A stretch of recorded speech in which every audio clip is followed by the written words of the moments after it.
Hi guys, welcome back to the show. Thank you for joining me today. So we're going to be talking about the October 1st protest that is upcoming, and that is going to happen just in a matter of days here. What you will see is that similar to the one that happened in August 1st, August 1 to August 10, the government really has not been paying attention to the people.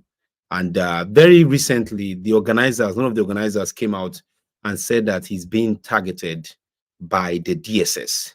So we talked about the October 1st protest, I believe, yesterday on this show. And today, the guy came out and said he's been. So let's go ahead and listen to what he has to say. And this is another move of the government to intimidate and to create fear in the midst of Nigerians who are trying to exercise their civil rights by the way of protesting. So let's take a listen to what he has to say, and then we'll come back and do a deep analysis of that video. So let me share that with you guys. So, the National Coordinator of the Education Rights Campaign played roles in the End Bad Governance protest between August 1 to 10 in Lagos last month. And I'm also part of those preparing for protests on October 1st to continue the struggle against hunger and hardship in Nigeria.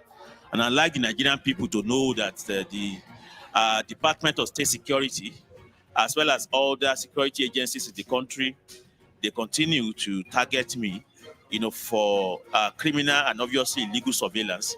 But I'm not the only one. There are equally several other activists in the movement who are being similarly tracked, by the police and the secret police. You are aware that just 2 days ago, the National Coordinator of the Take It Back movement was invited, by the police because of this protest. It just shows how the state, using the security apparatus, have been trying to in every way muzzle our right to be able to organize and express ourselves. Our phones are not safe. We have some of their plainclothes officials, calling us, trying to use deception to get, valuable information that they could utilize to arrest us. And that was exactly the way they arrested Comrade Adaramoye Michael Lenny, who is now spending over 50 days in a detention, as of today. He was equally tracked in the same manner during the protest in August, before he was arrested on August 5. And that same method, very criminal, very, very terrible method that is clearly not supported by international law, is equally being deployed against myself and other activists. And I just have to say this, that if there's any disappearance of anybody, it should be clear that it must be the state and the security forces who have done that. And I would also like to say that I'm healthy, I've got no sickness, so that if there's anything that also happens to me or anybody, in terms of an illness that is not expected, it should also be clear that it must be the part of the handiwork of the security agencies. We are ill and hearty, and we are fighting and organizing. We are not planning to make any undeclared travel, whether within the country or out of the country, that our family members will not be aware of. So if anybody suddenly goes away for 24 or 48 hours and they are unreachable, it is clearly the police and the security agencies and the DSS who are behind that. But this is the method they have used before. We're not just making this up. Michael Lenny and Co, when they were arrested for weeks, nobody could have access to them. Neither their parents, neither their lawyers. The DSS has become a kidnapping agency that just disappears people, and then nothing is heard from them. So it's important that we put out this information as we plan for October 1st, that they are working in this direction, and that if anything happens in those manners, the Nigerian public should immediately swing into action. Our lawyers should swing into action to ensure that our rights, are defended. We'll continue to organize and prepare for October 1st, because it's our right as Nigerian people to organize and protest, where policies are against our interests. And we are saying again, as we have said before, our protest will be peaceful. If there's anything that happens on protest day that is not peaceful, you should check the police and the thugs who are in the pay of the state to infiltrate our midst and cause violence when we are having our actions. Thank you. So what you guys see is the guy, he's just basically coming out and saying, hey, if anything happened to us, if we disappear, you need to look at the DSS, because DSS has been used as a weapon to weaponize Nigerians and basically disappear people because they want to speak their mind and speak their opinion. So the letter was written, as a matter of fact, they wrote a letter recently, and that letter was written to the police, basically police in Lagos, the IG, and then they also notified them that, hey, we're going to be protesting, and when we are protesting, we need you guys to come up, and we need you guys to be able to support and defend us. And if anything happens to us, you're responsible for it. So the Department of State and the police, they've actually responded, and I'm going to share their response here. So bear with me here. Let's see. Can I stop sharing? Yeah, so you can see they responded. Let's see, where's their response? Okay, so I have it up here. Now I'm going to be sharing my screen. Please, guys, bear with me here as I try to share my screen. Police commissioner window. I think I want to share this guy. Entire screen. Okay, good. Yeah, so what you're looking at is the letter. So Office of the Commissioner of Police. This is the office in Ikeja, Old Secretariat GRA, September 26, 2024. And this is specifically directed to Hassan Taiwo. Letter of invitation. I'm directed by the Police of Commissioner of Lagos State Command to respectfully invite you to a stakeholders meeting.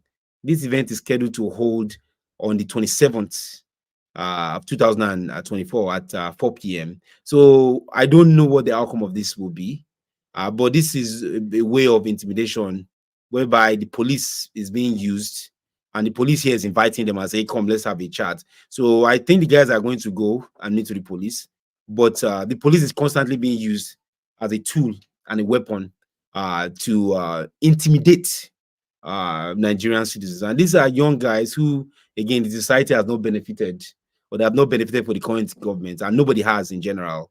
But the protest is loading. The protest is loading, and the protest is something that I'm really, really hopeful that the government this time will listen to us, and the government can, by listening, impact some of the changes that are demanded.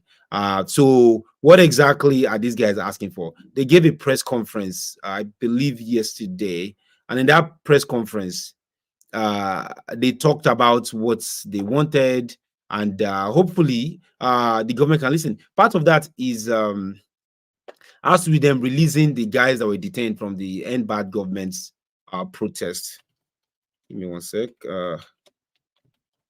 Those that were detained from the End Bad Government's protest, some of those guys, they wanted the guys to be released. Then also, obviously, the government has to do a lot better in terms of protecting the citizens, making that people are heard and their voices are not silenced. So let me share the press conference that they gave yesterday. So bear with me, guys. Let's go ahead and play that. And I'll be analyzing this as well. Standing by and reporting the truth during the August 1 to 10 End Bad Governance protest. The press conference was chaired by the national coordinator of the movement have decided to declare October 1st, 2024 as a National Day of Survivor. On this day, we call on the Nigerian people, workers, students, youth, the unemployed, traders, and the poor to come out in peaceful protests and demonstrations against the excruciating condition of hardship, poverty, and hunger imposed on us by President Tinubu's decision to implement IMF World Bank inspired anti-poor capitalist policies of fuel price hike, electricity tariff hike, school fees hike, and naira devaluation. We also call on the Nigerian people to utilize this day to demand with one voice the immediate and unconditional release of all NSAS and all end bad governance protesters in police and prison custodies, as well as freedom for detained journalists, whistleblowers, activists, and all victims of state repression. According to Comrade Oloye Adegboyega, chairman of the Movement for Fundamental Change. Since the demands of the previous nationwide protest remains unmet and the hardship in the country intensifies daily, there is the urgent need to call for another mass protest. The fact that we had some protests from August 1st for 10 days, and there is no any positive takeaway for the people, demands that this protest should continue. Because I heard the Vice President at the United Nations Assembly saying, when democracy fails, the people will react, the people will complain, the people will protest. So if our Vice President can go to the United Nations to say that, why should protesters be hoodwinked into prison in Nigeria? The address highlighted that to celebrate this year. Nigerians are neither happy nor free after 64 years of political independence of colonial Britain. Rather, the Nigerian working masses are poor, hungry, and hardly surviving. Since coming to power, the Tinubu regime has imposed unprecedented hardship on millions of Nigerians and pushed them into multidimensional poverty and monumental misery. Many working families are at the point of starvation. Several people have lost their jobs. The middle class has been destroyed. The rate of suicide is increasing. Secondly, Nigeria's 64th independence anniversary is coming at a period when our country's hard-won civil rule is no more distinguishable from military rule. When democracy now looks like despotism, the judiciary is captured, the citizens are enslaved, while a simple exercise of the freedom to protest is now deemed treasonable. Basic liberties like freedom of expression, association, and lawful assembly that usually distinguishes free citizens from slaves are now largely absent in our country. For instance, 10 young Nigerians and activists have been charged with treason and may face the death penalty if found guilty just because they displayed placards saying "End Bad Government" during the End Bad Governance protest in August. Also, despite that the Federal High Court in Abuja gave them bail since 11 September, a majority of the activists continue to languish in Kuje prison, where they are being held due to the onerous conditionalities attached to their bail. So, in a sense, Nigerians are not much better. Nigerians are not much better off today than the days of military dictatorship. And this is why we believe that October 1st should be a day for the Nigerian people to collectively demand an end to attack on democratic rights and criminalization of protest. Okay, guys. So that's that. And what you see there is them talking about with the judicial system. That is the High Court. The High Court ordered that this should be released. The High Court said these guys from the End Bad Government should be released, but the executive branch, which is in charge of the police, they're just ignoring that. So, per se way, High Courts and the court have said release them, but you are holding them on account of treason. That is a death penalty. A death penalty because they are protesting. So this is very, very serious, guys, and it's something that people should not be taken for granted because these guys are in jail, in prison now, and are being held against their wishes, even though the court has told them to be free. So why wouldn't people protest? And he said something that we're not sure if this is different from the military rule. Is the military rule different from civilian? If our suffering and punishment and all the things we are going through is almost like we're in military rule. There's hardship, there's starvation, there's hunger, and even people are not free. Freedom of speech is being threatened, and more importantly, there's insecurity in the land. So what they were saying in the video there is that because Tinubu could not go to the UN, the VP went there, and the VP got there, and it was saying when democracy suffer, people cannot give free speech, or people when people's speeches are limited, democracy is put in jeopardy, and that's what's going on here. The democracy of Nigeria is at stake. And if you look at what happened in our history in the 60s and the 70s, what is going on now did not even reach what happened then before the military took over. Like the amount of suffer, the amount of government excesses, the amount of expenditure, the amount of waste, and the amount of corruption, the level of corruption we have now is not up to what they had back in the 60s and the 70s when military was taking over left and right in our history. So again, I'm not calling for the military to take over. Of course, the military have come out and said they don't want to be involved. And I hope they don't get involved. But if you have the government that is tone deaf and is arresting people for protesting. I remember during Abacha days, this was in the 90s, for those of you that are old enough, people were being arrested. Anybody who said something, you would just disappear. They disappear people left and right. And that's why this Mr. Hassan came out and said, guys, I'm here. If anything happened to me, just know DSS have disappeared me. And that is your democracy for today. This is not a functional democracy.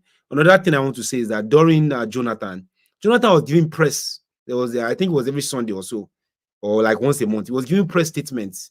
It will come out, it's a media day, and he will answer questions directly from people.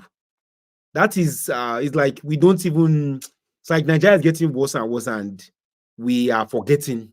Because when Jonathan was in office, we did talk, say Jonathan bad, Jonathan bad, Jonathan bad, Jonathan is a bad guy. But now I wish a lot of Nigerians can look back and then they are going to see that Jonathan himself was maybe the best president we've had since he left office.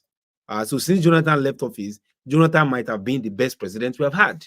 So guys, please feel free to help me to hit the like button on this video wherever you're watching. It helps. So today we are talking about the October 1st protest that is loading. He's loading because he's going to really come, and the government is again being put on notice. The same way the End Bad Government's protests put them on notice, but they did not do anything about it.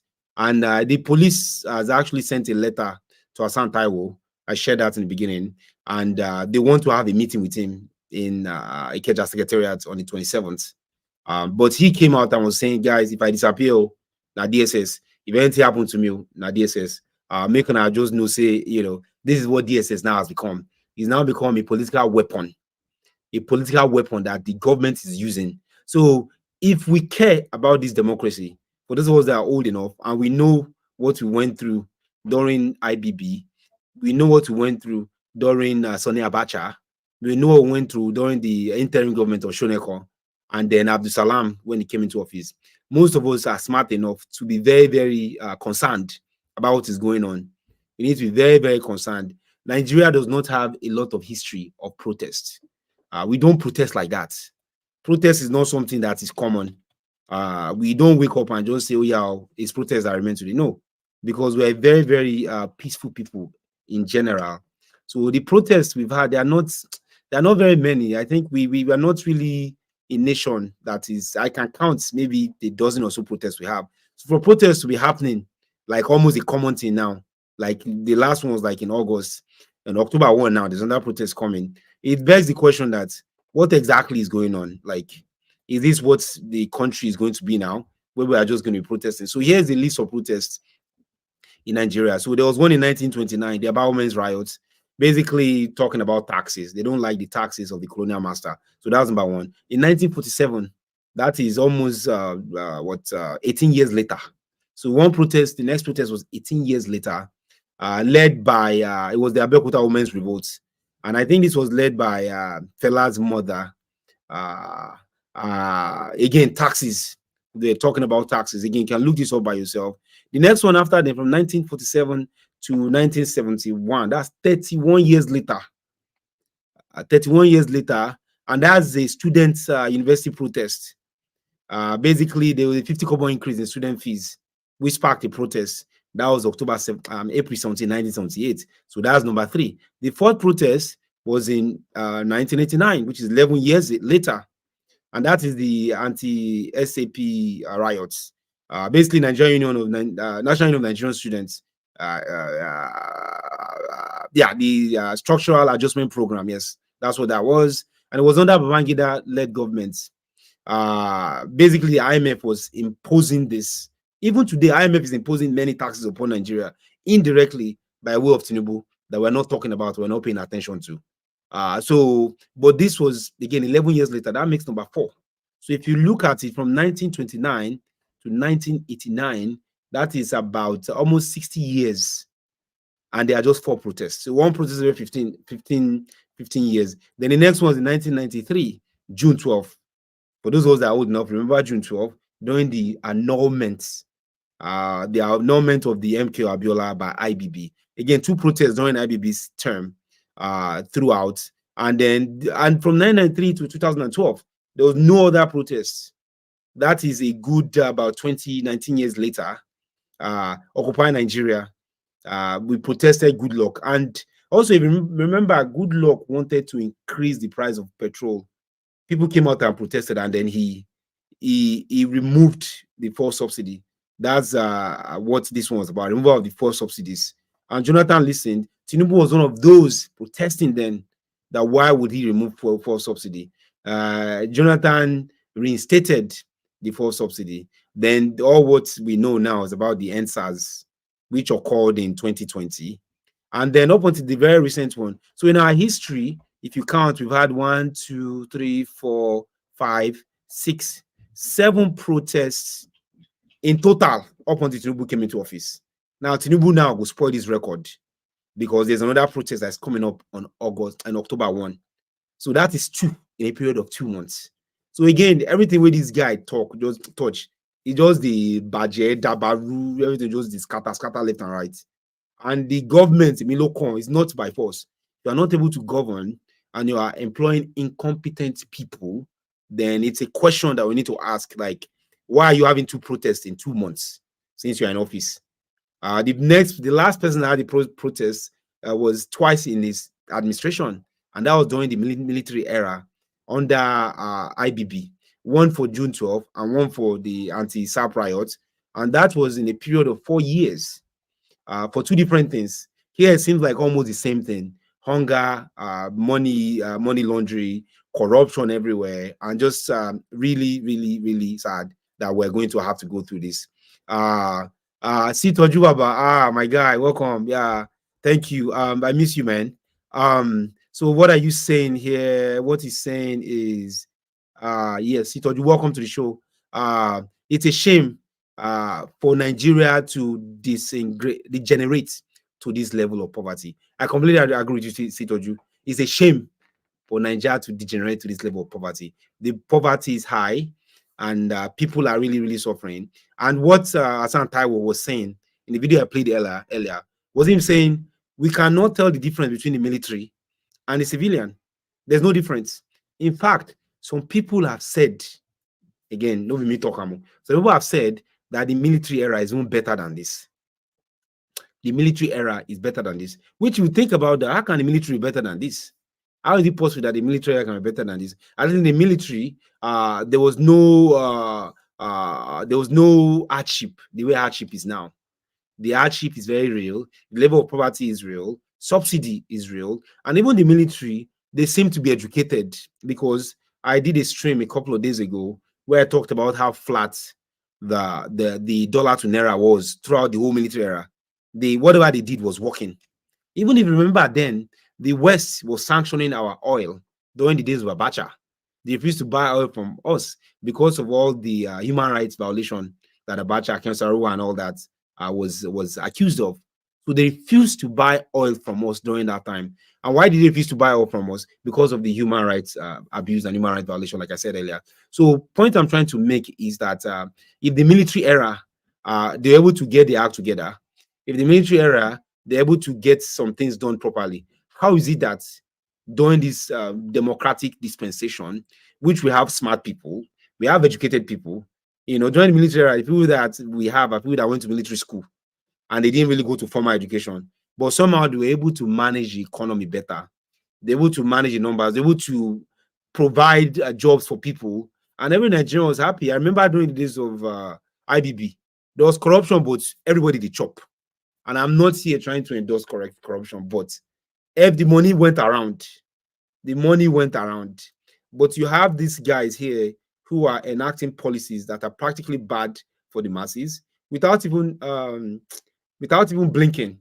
They no send you now at all. Again, if you look at the list I shared with you during the Jonathan era, in fact, since 1993, there's only one government-related protest in Nigeria since 1993. And that was the Occupy Nigeria because of the removal of fuel subsidies. So the last major protest that we had related to government administration was from 1993.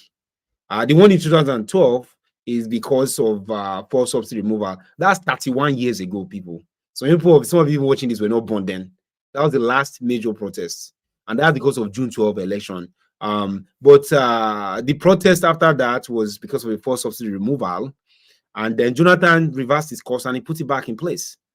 But what I want to also say is that, my people, you know what happened? We say many people are going to be here saying, as we saw, that because he's Yoruba man that is in power, and that's how these politicians plant all this nonsense inside our head. Because even during the end bad government protests, they turned it into a tribal situation. Say because our brother is in office, people do not want him to rule. You don't want him to rule JJ. But look at the history, like look at the record, look at the data. It just shows you that we don't really like to protest. Even though if you pay us to protest, most likely we not going to even protest unless the thing don't hold us for truth.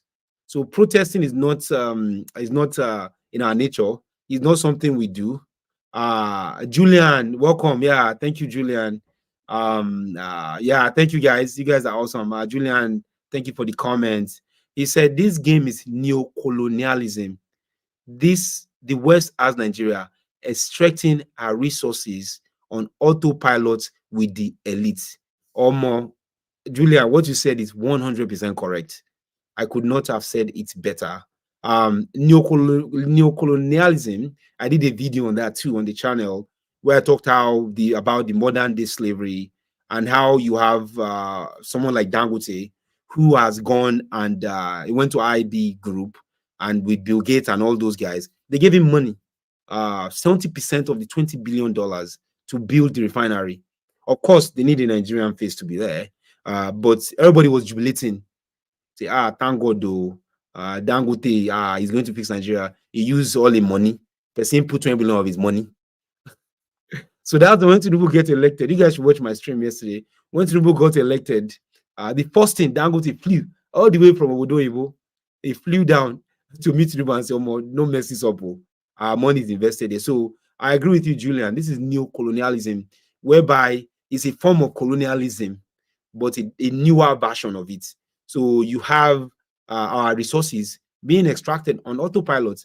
How can Dangote refinery, that is 70% owned by IIB Group or IBD Group, how come NNPCL can only sell to them? I don't even understand as we think. If to say now China, this thing that happen, China and Chinese people and Chinese government will always get 51%. Is a thing in China. They must have majority stake. They must have majority stake. So why IIBD Group will can't get 70%? 70% of the Dangote refinery by foreign investors, and NNPC open the eyes, say, oh, we are going to go and sign this stuff, and yeah. And meanwhile, the masses, I didn't know that stream called ignorance or something like intelligent ignorance, where people are just, and this is even in the media, our journalists that all in our way going IJ. But again, you know, these media people, that's why you don't have to trust the source you listen to. Most of them, they have a script. They tell them what to listen. They tell them what to say. They are all saying, Jan Dangote is a good man. He did a good thing. He's going to fix Nigerian problem. He's going to fix all our issue. Dangote is the best thing for us. But really, the next day, they can't increase price. Like Africa First, baby. Yes, so you're back. I know, yeah. Oh, the way they talk, it is Africa First, baby guy or girl, he or she, I don't know. It's like you are part of the IB Group. I'm challenging you that you're one of these people, because the kind of comments where they drop here. That's how yesterday you were like, oh, it's the investment. And they send you, the way they talk, I think they send you, come they attack me. Because it's like you are not on Nigerian side. So I don't know whose side you are on. Africa First, baby. Are you on Niger side? Abi, I don't even know. Maybe they send you. So you need to defend yourself. you need to defend yourself. Africa First, baby. Okay, you're a guy. No. You're attacking me. Baba. Africa First, baby, you're attacking me. This is what you did yesterday too. You say I'm not on Nigeria side. Nigeria no get side, okay? So which person's side you did? Where you come, maybe we know who you be, self. because I feel say you be bought or they send you. Because now so yesterday we they talk say Dangote, no be Dangote. So you they support Dangote. You think so in Dangote, do you think say it makes sense? We be say the guy they sell all our money. Yes. I mean, I agree with you said, but I like to challenge information. You can challenge information, but the information I'm putting their facts. Okay, African first baby. I say you are a she because baby, baby not like woman, so no vex. But now I don't know you now, and I go to watch you. I go to mark you closely because here you can't they talk. The other yesterday you been the hammer me say me I they talk say Dangote this Dangote that. You like to challenge information. I understand that, but the information I'm presenting they are facts. This is if you go IBD group. I did a stream yesterday about it. Go and look at that information. It's on the internet. The one why I share in our Wikipedia. If you get internet, make you Jamie, yeah, thank you for that. I really appreciate it. If you go internet, if you get internet, maybe go Wikipedia yourself. You will see them. No be me, they talk. We know they protest. Protest no day for our blood. Protest no day for our blood at all. The major protest where we get to, way relate to government was in June 2002. And that is for subsidy removal. And Jonathan, as bad as the guy be, he listen.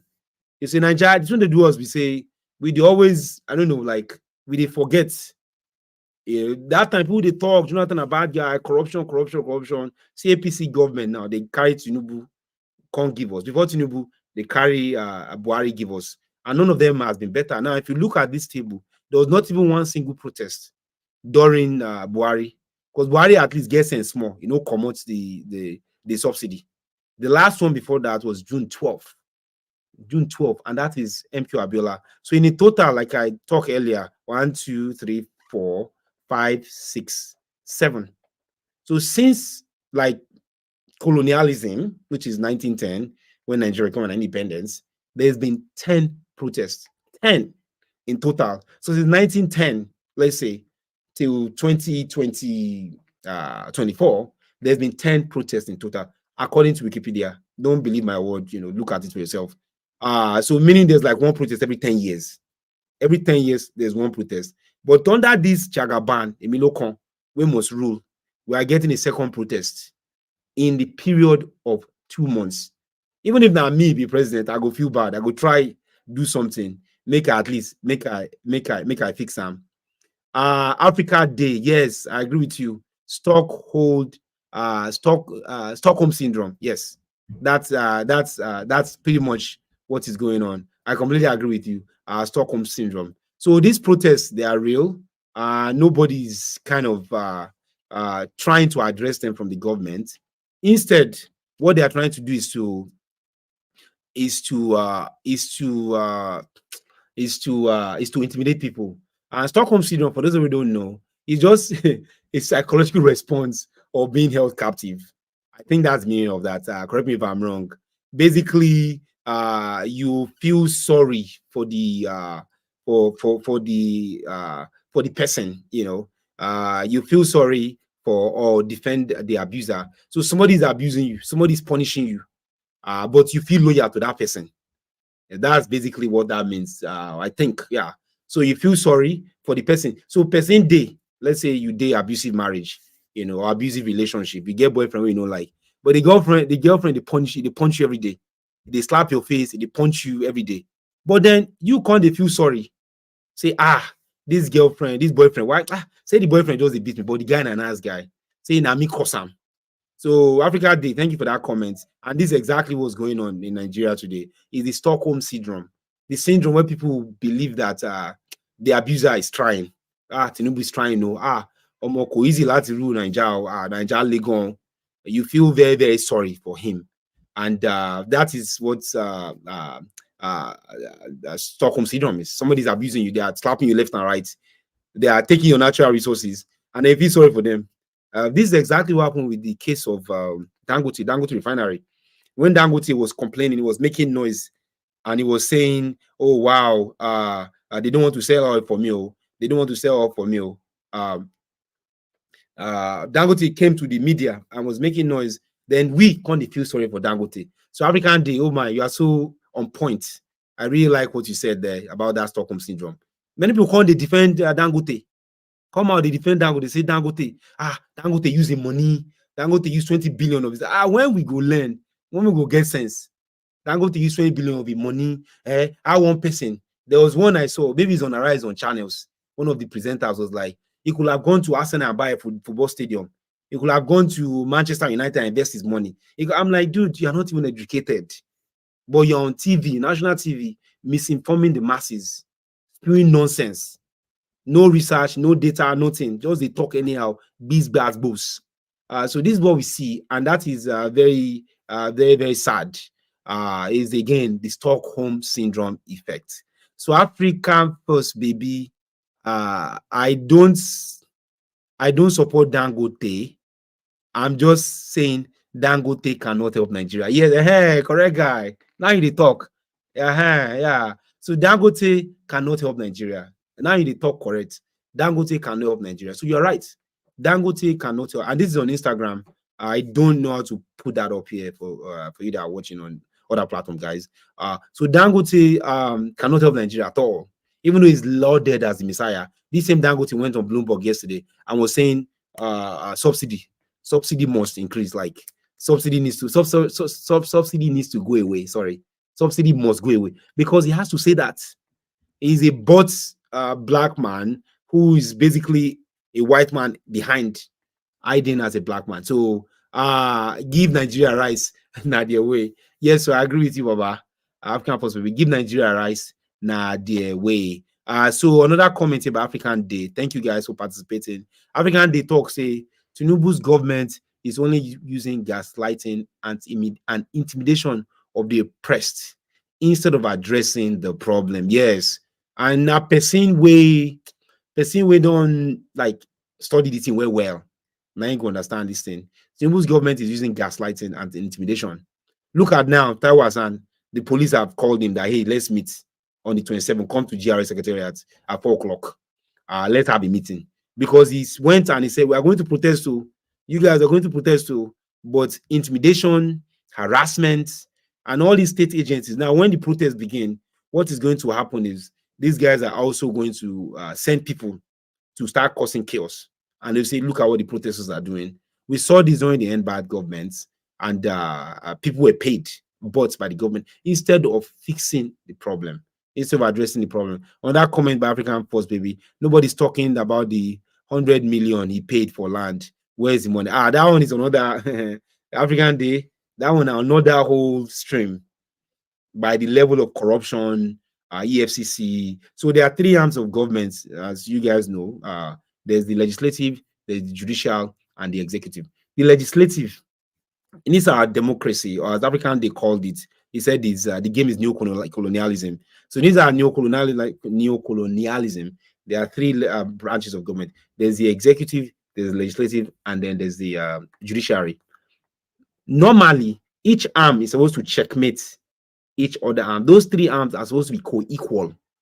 In other words, if the legislative talks say make end bad government, guys, may they go free, then they should not be held accountable at all. Hold on 1 second, guys.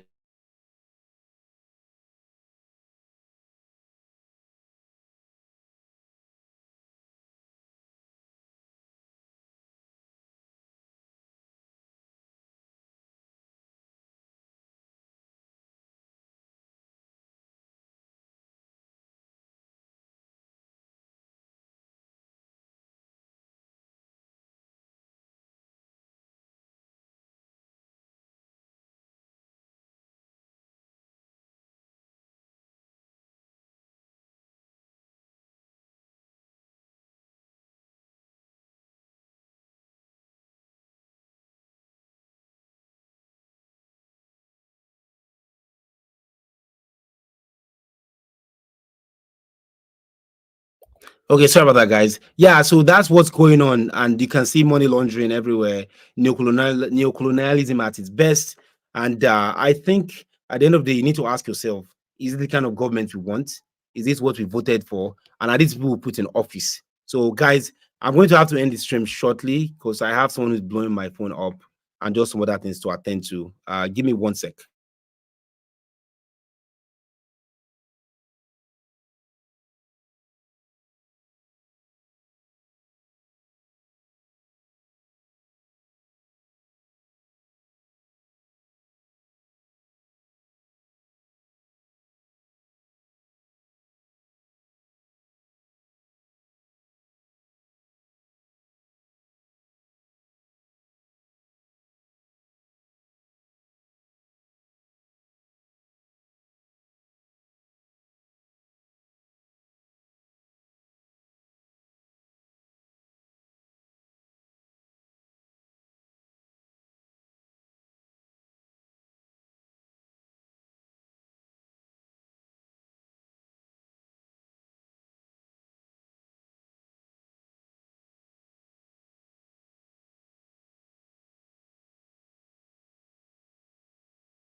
A press conference today at the International Press Center, Lagos, with regards to another planned protest, which is to take place on October 1st. The team comprised major groups such as the Movement for Fundamental Change, Youth Rights Campaign, Joint Action Front, Movement for African Emancipation, Education Rights Campaign, as well as the Pan-African Consciousness Renaissance. This is coming after a series of events occurred as a result of the End Bad Governance protests in August, some of which include the arrest of over 100 protesters. Dear media compatriots, we urge the Nigerian working people, the youth, and the poor to come out en masse in peaceful protest on October 1st, 2024, a day of national survival. We would like to commence this press conference by expressing our profound gratitude to the ladies and gentlemen of the press for your role in standing by and reporting the truth during the August 1 to 10 End Bad Governance protest. The press conference was chaired by the National Coordinator of the Education Rights Campaign, Hassan, who alongside top revolutionary leaders from other movements explained reasons behind a second nationwide protest. We of the End Bad Governance movement have decided to declare October 1st, 2024 as a National Day of Survival. On this day, we call on the Nigerian people, workers, students, youth, the unemployed, traders, and the poor to come out in peaceful protests and demonstrations against the excruciating condition of hardship, poverty, and hunger imposed on us by President Tinubu's decision to implement IMF World Bank inspired anti-poor capitalist policies of fuel price hike, electricity tariff hike, school fees hike, and naira devaluation. We also call on the Nigerian people to utilize this day to demand with one voice the immediate and unconditional release of all NSAS and all End Bad Governance protesters in police and prison custodies, as well as freedom for detained journalists, whistleblowers, activists, and all victims of state repression.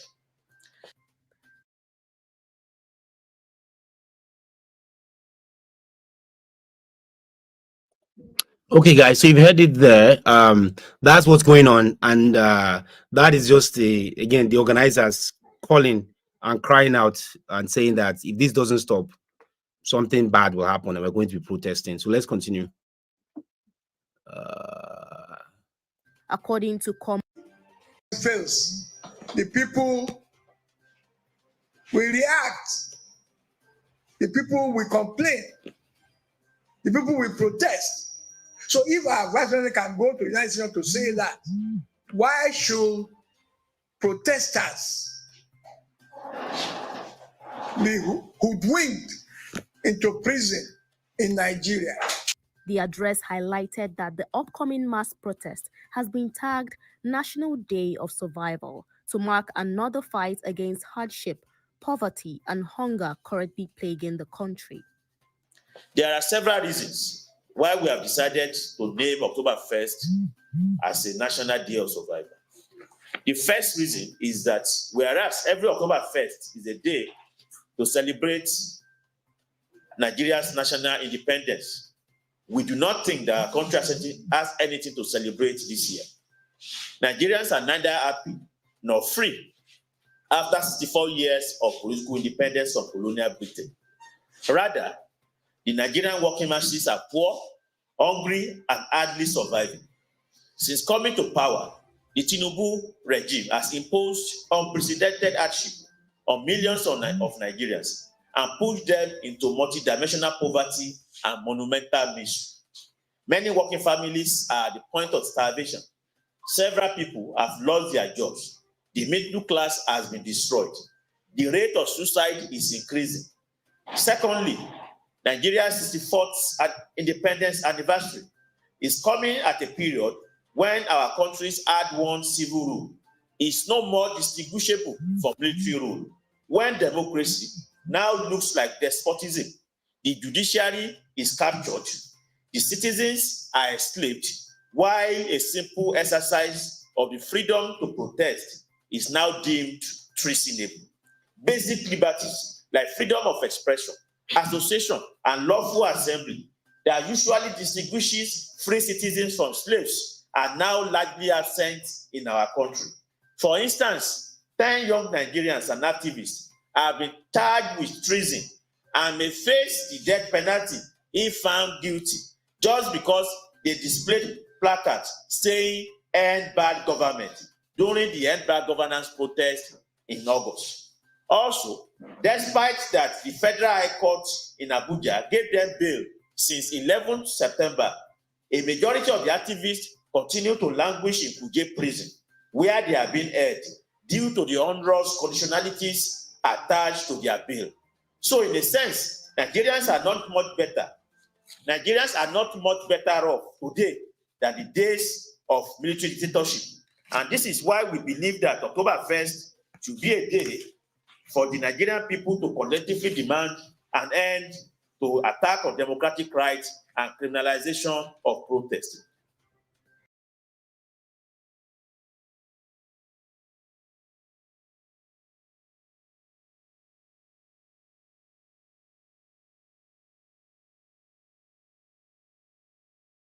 All right, sorry guys, I'm talking. You have the judicial, you have the executive, and then you have the legislative. So those three arms of government that I think it was African Day. African Day said this the game is neo-colonialism. So this form of neo-colonialism said they're going to be judicial, legislative, and also the executive. Those three arms of government are co-equal branches of government. Co-equal means say each one of them they get the same power.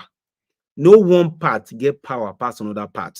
The judicial is no more powerful than the executive. The executive is no more powerful than the legislative. In a functioning government, the role of the legislative is to make laws that the lawmakers, now those who they collect 21 million every month for the lower house, upper house, almost about 30 million a month. So again, these are a bunch of thieves and criminals and crooks and just foxes that are watching over the poor chicken house of Nigerians. Collecting money, however, spending money anyhow, because they have access to the purse. So those are the legislative. They are supposed to be making law, not chopping money.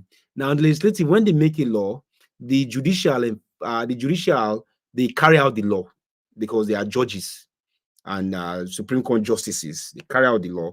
And then you have the executive. The executive, part of the work of the executive is to enforce those laws. Excuse me, the executive is supposed to enforce those laws. So what you have now, like in the case of EFCC, is the executive is failing to enforce the law. The Nigerian police force reports to the president. Is directly, controlled by the president. That's why the president is not just the president, but is also the chief commander of the armed forces.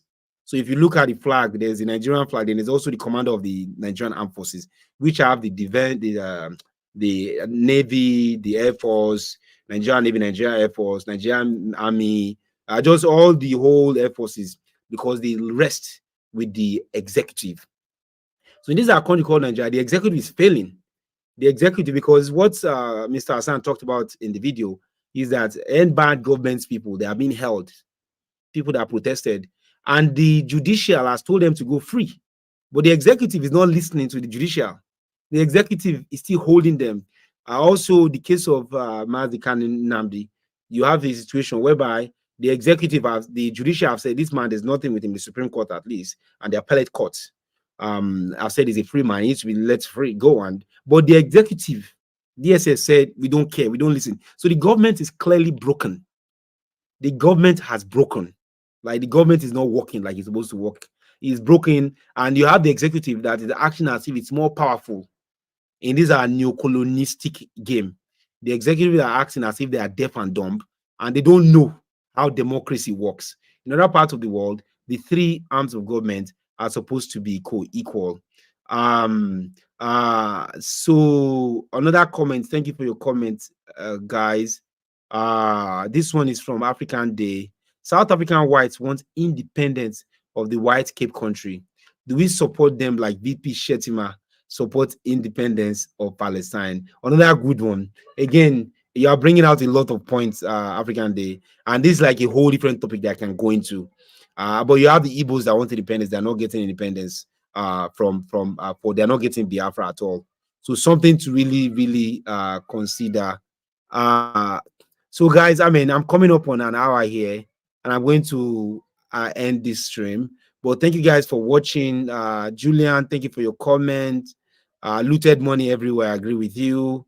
We are not aware they are completely against the world. No one is coming to save us because this is by design. I agree with you guys so much. Thank you for watching. Thank you for following Batterbox.